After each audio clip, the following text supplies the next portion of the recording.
My name's Frank Duplessis. I've been involved in the hospitality industry for approximately 20 years. I've run small venues and big venues. I hope that you'll enjoy these bar tips.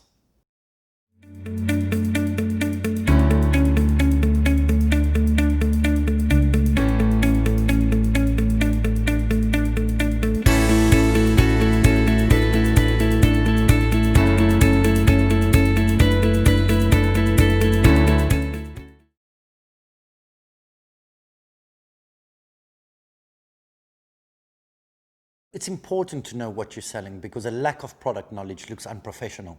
It's also easier to upsell and it cuts out time when serving a customer. Rugby people are not known for their patience, and if things are not right, then they'll soon tell us. I would start with the training register, as it's important to have some form of guide to see how they develop. But I would teach them gradually because there's just a lot to take in the beginning. So on the job is generally the best way. I would buddy them up with someone and ask them to follow as they work. And as the experience improves, then I'd give them the opportunity to work on their own. The bar manager will generally train any new person coming into the bar, and if necessary, they will just observe for the first session just to see how things are run. If you're pouring the right pint, you'll cut down on your wastage. Also, there should be about a 5% head, as customers expect that as well. If you can't pour a proper pint, it gets flat, you'll lose customers and you lose your reputation. Wines are definitely the hardest to teach. Just start with the basics. Go with the grape variety and the characteristics, and what you can do is hold informal tasting sessions with your staff so that they feel confidence to deliver it to the customer. The easiest way I find, because spirits are quite easy, is give the staff member a piece of paper on their first shift, let them stand behind the bar and write down every spirit that there is. What that does is it makes them familiar of where that spirit should be stocked and stored, and also gives them an idea of what that spirit is. I don't think you need to be a drinker to understand drink, if you like. No, we'll show them the optics and that, and obviously how to make the measures and how they are and that. You need to know what spirits were, obviously, because I remember when somebody asked me for brandy, and I didn't know what one was brandy because I didn't know the name of the product. I just was trying to look for brandy. So you've got to know the names of the products as well as what the spirit actually is. The whole experience of working anywhere is bettered by knowing what you're doing and what you're selling. Selling snacks such as crisps, nuts, pretzels, mini cheddars are all great upsells. It's important that staff are trained, that whoever comes to the bar gets offered more than two.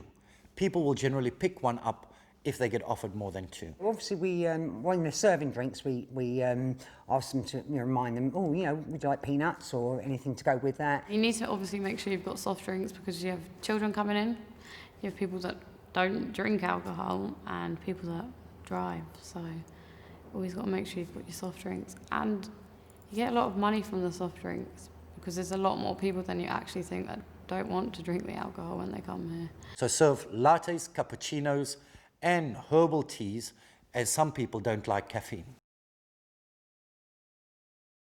Hot drinks have fantastic margins. A coffee will cost you between 10 and 20p, and you can sell it for £2 to £2.40. Soft drinks and coffee are very profitable. And again, in a rugby bar situation, you may have somebody who's driving, you may have children, you may have other people who don't want to drink alcohol, and it's really quite important that you can make a complete offer to any group that's coming in. With soft drinks, especially Coke or the post-mix guns, they give you about an 85% GP.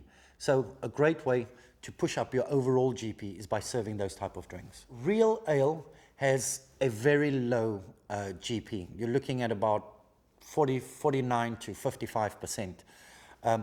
But what that does is that will bring in ale enthusiasts, and generally ale enthusiasts come with a crowd, and that's more revenue for the bar. Products that have the highest profit margins should be at eye level. They should be where customers can see it and are tempted into buying it. Make sure that the displays where they are at are clean and attractive. We like the display for our snacks and nibbles to look nice, so we use baskets. We don't like using the boxes or anything like that. We use a lot of baskets for crisps, for our chocolates. Products in the fridge should always have the labels facing forward. Products on the back shelf, display should always be clean, as that's where people tend to look, and they judge a place by their cleanliness. So the product should be clean looking, facing the customer, and tempting. You almost want the customer to lean over the bar and grab it. Chalkboards should also be used if there's any items that you're selling that the customer that's not in the customer's view. Yeah, if they're tucked away, behind the bar and nobody can see them, it doesn't even enter their head that they might be something they can have with their drink. I'd have a variety of stuff like crisps, nuts, chocolate. Then you've got food for all ages, sort of things. Like children like to have some chocolates and everything. Always make sure it's branded. People do like their brands. Generally, people are creatures of habit. Deals and bundles work well on event days, especially match days. I would recommend doing pitchers of beer or even bucket deals. It saves the bar from getting rammed. During quiet times and you're looking to boost it with sales promotions, always speak to your suppliers because you can generally get free stock from them. They will help you out, and then you can run beer clubs. Sometimes if you've got food, they'll run food tastings, beer tastings, or even whiskey tastings. Find out what your community of drinkers or patrons to the pub would like to have, and then host that event. It's important to support the local businesses, as it will bring a sense of local community. Local businesses will generally speak amongst themselves and more than often return the favor. If you're hosting your own event, it's important to plan in advance. I would say minimum 3 months. You can go from theme nights to Elvis's birthday, to Bob Marley's birthday, to St. Patrick's Day, Valentine's Day. So there's various events that you can host and to bring people in. The reasons you do that is to boost revenue during quieter months. I would stay away from hosting any events towards the end of the month as people run out of money.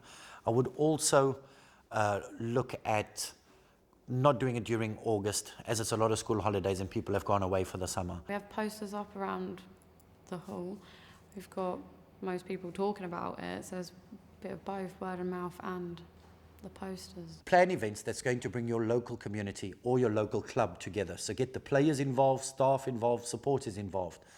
What I recommend is advertising at least 3 to 4 weeks in advance, putting up posters, again, word of mouth through staff.